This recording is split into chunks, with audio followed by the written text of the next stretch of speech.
ഇന്നലെ ബസ് എത്തിച്ചവരെ പിടികിട്ടിയില്ല. എന്നാൽ ഇന്ന് പ്രോവിഡൻസ് പോയി ബഹളം ഉണ്ടാക്കിയത് ഈ കോളേജിലെ സ്റ്റുഡൻസ് ആണെന്ന് അവിടുത്തെ പ്രിൻസിപ്പൽ എന്നോട് പറഞ്ഞു. ഞങ്ങൾ 10 മണിക്ക് ക്ലാസ് വിട്ടു. പിന്നെ പുറത്ത് എന്ത് നടന്നു എനിക്കറിയില്ല. എടാ, ഇതൊക്കെ അകത്ത് സൂക്ഷിച്ചു വെച്ചടാ, ചിലപ്പോ നാളെയും വേണ്ടി വരും. ഇല്ലടാ, സമരം ഇന്ന് തീരും. കലക്ടർ കോംപ്രമൈസിന് വിളിച്ചിട്ടുണ്ട്. എടാ കബീരെ, റേഡിയോയിൽ നമ്മുടെ സമരത്തെ പറ്റി വല്ലതും പറയുന്നുണ്ടോ? പോടാ, ഇത് വാക്മാൻ ആണ്. ഓ, നിന്റെ ഒരു ദുബായ് സാമാനം ഇങ്ങടാടാ. അയ്യോ, ഇത് ഒരാൾക്ക് കേൾക്കാൻ പറ്റുള്ളൂ. മുഴുവൻ അടച്ചു കൂട്ടി. പ്രോവിഡൻസ് കിട്ടോ? അവരാദ്യം ഒന്ന് ഉഴപ്പി. കന്യാസ്ത്രീകളല്ലേ? എന്നിട്ട് ഞങ്ങൾ മര്യാദയ്ക്ക് പറഞ്ഞു, കേട്ടില്ല. പിന്നെ സംഭാഷണം കല്ലുകൊണ്ടായി. റോസാ ചെട്ടി 4 മെയിൻ ഹാളിന്റെ വിൻഡോ ഗ്ലാസ് പൊട്ടിച്ചെറിയപ്പോ കന്യാസ്ത്രീകൾ ലോങ് ബെൽ അടിച്ച് ക്ലാസ് വിട്ടു. അപ്പോ നമ്മുടെ സമരം 10% success.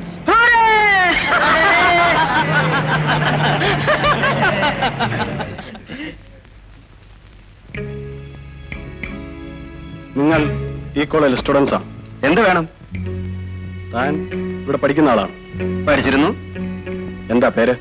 PP Srinivasan, Kerala progressive students union പ്രസിഡന്റാണ് ഞാൻ. ഓ, നിങ്ങൾ പ്രോവിഡൻസ് കോളേജിൽ പോയിരുന്നു? പ്രോവിഡൻസില്? എടാ, നിങ്ങൾ ആരെങ്കിലും പ്രോവിഡൻസ് പോയിരുന്നോ? ഇല്ലല്ലോ സാറേ, അത് പെമ്പിള്ളേര് പഠിക്കുന്ന കോളേജാ. ഞങ്ങൾ എന്തിനാ അവിടെ പോകണം? ചേട്ടാ, ഞങ്ങൾ ആമ്പിള്ളേരാണ് സാറേ.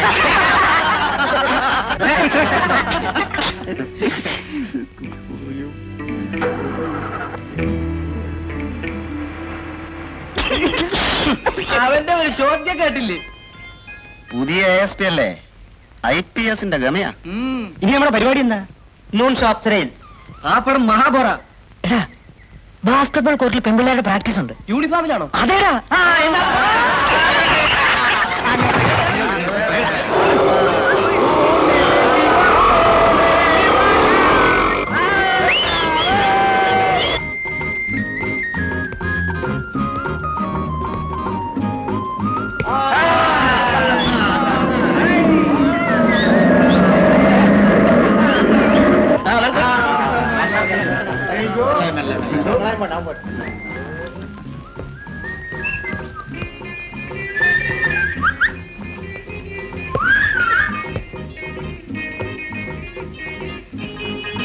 മേരിയെ കളിപ്പിച്ചില്ലേ? ഇല്ല. ശാരദ ടീച്ചറെ, ഒരു കാര്യം പറഞ്ഞേക്കാം. ഞങ്ങളുടെ മേരി ജോണിനെ കളിപ്പിച്ചില്ലെങ്കിലേ കളി നടക്കത്തില്ല. എന്തുവാണ് ഇവിടെ? മേരി ജോൺ ടീമിലില്ലെങ്കിൽ കളി വേണ്ട. അതിനെ അവൾക്ക് പന്ത് കെട്ടാൻ അറിയില്ലല്ലോ. നിന്നോട് ചോദിച്ചിടാ. മഴക വേണ്ട. ടീച്ചറെ, നേരെ കൂടെ കളിപ്പിച്ചോളൂ. ആ ശരി, നിങ്ങൾ കളിച്ചോളൂ.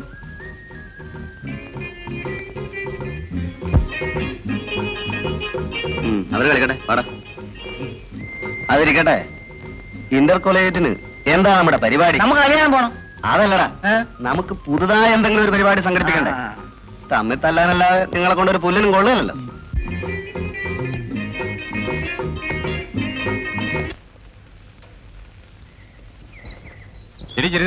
നീ ആ സമ്മേളനത്തെ പിരിവൊന്നില്ല. നാളെയോ മറ്റന്നാളോ തന്നേക്കാ സഖാവേ. ഞാനിത് എത്രാമത്തെ തവണയാണ് ചോദിക്കുന്നത് അറിയാമോ? ഇനി തെറ്റിച്ചാൽ നിന്നെ ഞാൻ പാടത്തിറക്കില്ല പറഞ്ഞേക്കാം. എടി, 2 രൂപയെല്ലാം കൊടുത്തേര്. ഞാൻ കൊടുക്കത്തില്ല. അത് സമ്മേളനത്തിനൊന്നും അല്ല. അയാൾക്ക് ചാരായം കുടിക്കാനാ. ചുമ്മാതെയാണോ നാട്ടുകാർ പട്ടക്കുട്ടപ്പൻ വിളിക്കുന്നത്? ഒന്നും മെല്ലെ, അയാൾ പോട്ടെ. ഓ, എന്തായത്? വളം. അത് മനസ്സിലായി. തന്നോട് ആരാ തലയിൽ കയറ്റാൻ പറഞ്ഞത്? ഇറക്കണോ താഴെ? മര്യാദയ്ക്ക് പറഞ്ഞ് അനുസരിക്കുന്നതാണ് നല്ലത്. ഇറക്കണോ താഴെ? ഇവിടെ ഇറക്കാൻ. ഇത് എന്തിനാ ഇറക്കുന്നത്? നിങ്ങൾ വഴക്കുണ്ടാക്കണ്ട, ഇങ്ങോട്ട് ഇറക്കി വെച്ചേക്ക്. ഇത് എന്തിനാണെന്നേ? ഇത് ഒരു ചുമട്ട് തൊഴിലാളി ചെയ്യേണ്ട ജോലിയാണ്. ഞാനൊരു തൊഴിലാളിയല്ലേ? അല്ല, താനൊരു ഭൂവുടമയാണ്, കാർഷിക മുതലാളി. ദൈവദോഷം പറയരുത്. ഈ 1.5 ഏക്കർ സ്ഥലത്ത് രാവും പകലും പണിയെടുത്താ ഞാൻ എന്റെ വീട് പുലർത്തുന്നത്. എന്നെ കയറി മുതലാളി ഒന്നും വിളിക്കരുത്. അല്ലെങ്കിൽ ഇവിടെ ഉണ്ടോ ചുമട്ട് തൊഴിലാളി? അതൊന്നും എനിക്കറിയേണ്ട ആവശ്യമില്ല. പിന്നെ ഈ വളം റോട്ടിലിട്ട് പോവാനോ? വയലിലെത്തിക്കണ്ടേ? നിങ്ങളൊന്നും പറയണ്ട. കുട്ടപ്പ ഇത്തവണ അങ്ങനെ ആയിക്കോട്ടെ. അടുത്ത തവണ ചുമട്ടുകാരെ കൊണ്ട് എടുപ്പിച്ചോളാം. എന്തായാലും ഇനി ഇത് ആവർത്തിക്കരുത്. ഇല്ല.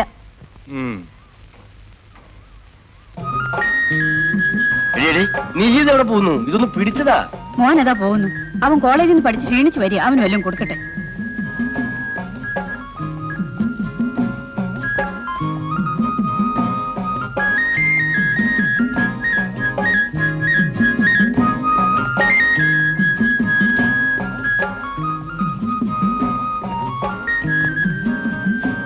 അമ്മ എന്റെ നീല ഷർട്ട് ഇവിടെ ഞാൻ ഇന്നലെ ഇട്ടിരുന്നത്. അത് രാവിലെ ഇളക്കാൻ എടുത്തോണ്ട് പോയി. എടാ വല്ലതും കഴിച്ചോണ്ട് പോടാ.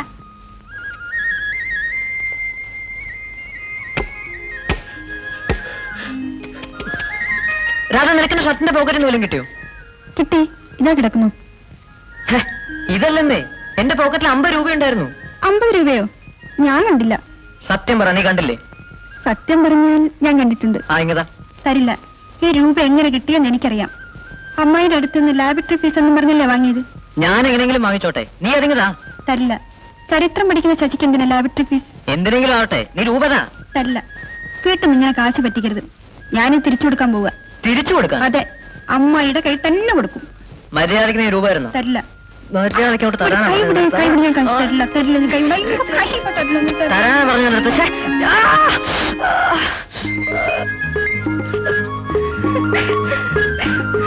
എന്താ മോളെ? നമ്മുടെ ചാൾസ് രാജകുമാരൻ വന്നിട്ടുണ്ട്. ശശിപോനോ?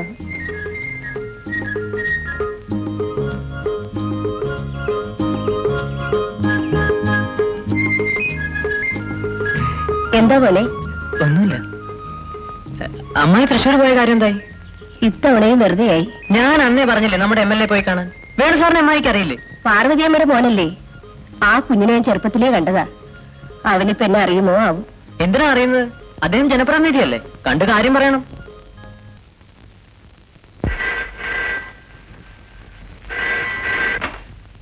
ഹലോ, അതെ ഉണ്ട് സാർ, വിളിക്കാം.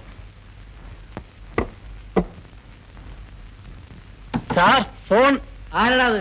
കളക്ടറാണ് സാർ. ആ വിളിക്കാന്ന് പറ. ഇച്ചിരി അത്യാവശ്യമാണെന്ന് പറഞ്ഞു സാർ. ആ വരുന്നു വരുന്നു. ഹലോ, അതെ, മന്ത്രി വരുന്ന കാര്യം അദ്ദേഹം തന്നെ എന്നെ അറിയിച്ചിട്ടുണ്ട്. നിങ്ങൾ എഴുതിയ റിപ്പോർട്ടിനെ കുറിച്ച് അന്വേഷിച്ചല്ലേ അദ്ദേഹം ഇങ്ങോട്ട് വരുന്നത്? അതിനെന്താ? ഞാൻ IAS പാസ്സായില്ലെങ്കിലും ഇവിടുത്തെ MLA ആണ്. ജനങ്ങളുടെ പ്രശ്നങ്ങൾ നിങ്ങളെക്കാൾ കൂടുതലായിട്ട് എനിക്കറിയാം. ഫാക്ടറിയിലെ വെള്ളം പുഴയിലേക്ക് ഒഴുക്കുന്നതിനെതിരെ സമരം സംഘടിപ്പിച്ചതാണ് ഞാൻ. മന്ത്രിക്ക് അതറിയാം. അതിനിടയ്ക്ക് നിങ്ങൾ വേണ്ട വേണ്ട, മാപ്പൊന്നും പറയണ്ട. ആ ശരി. അമ്മ അന്വേഷിച്ചു. എന്റെ ദാക്ഷായണി, വേണുവിനെ എനിക്ക് കാണാൻ പോലും കിട്ടാറില്ല. എപ്പോഴും യാത്രയാ. വല്ലപ്പോഴും വന്നു കയറിയാലോ കാണാൻ വരുന്നവരുടെ ബഹളം. സമയത്തിന് ഊണില്ല, ഉറക്കമില്ല. ഇതൊക്കെ കാണുമ്പം നിന്റെ ഭർത്താവിനെ ഞാൻ ഓർക്കും. രാപകൽ നാട് നന്നാക്കാൻ നടന്ന ആളായിരുന്നില്ലേ കുമാരൻ? എന്നിട്ട് എന്ത് നേടി? ആ, അവനിപ്പൊ കുളി കഴിഞ്ഞു കാണും. വാ.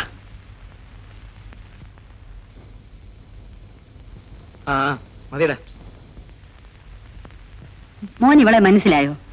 മരിച്ചുപോയ കുമാരന്റെ ഭാര്യ ദാക്ഷായണി. നീ അതിങ്ങോട്ട് കൊടുക്ക്.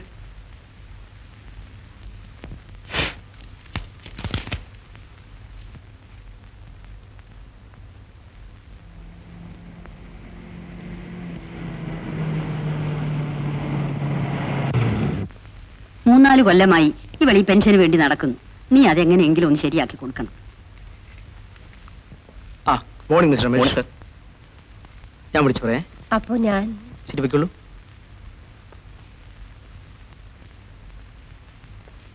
മുതലാളി കാലത്ത് വിളിച്ചിരുന്നില്ലേ? വിളിച്ചിരുന്നു. പക്ഷെ ഞാനിപ്പോൾ നിങ്ങളുടെ ഫാക്ടറിയിലേക്ക് വന്നാൽ കാര്യങ്ങൾ കൂടുതൽ വഷളാവും. സാർ അവിടം വരെ ഒന്ന് വന്നേ പറ്റൂ, പ്ലീസ്. ശരി.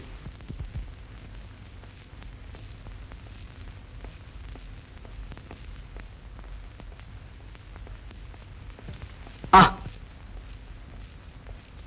ഡോക്ടറുടെ കാര്യം ഞാൻ പറഞ്ഞിട്ടുണ്ട്. മിനിസ്റ്റർ വരുന്നുണ്ടെന്ന് അറിഞ്ഞു. അത് ഞാൻ ഏറ്റെന്ന് പറഞ്ഞില്ലേ? അത്യാവശ്യമായിട്ട് ഒരു കാര്യം പറയാനുണ്ടായിരുന്നു. എന്താ? കുറച്ച് സിമന്റ് കളക്ടറേറ്റിൽ പോയി അന്വേഷിക്കണം.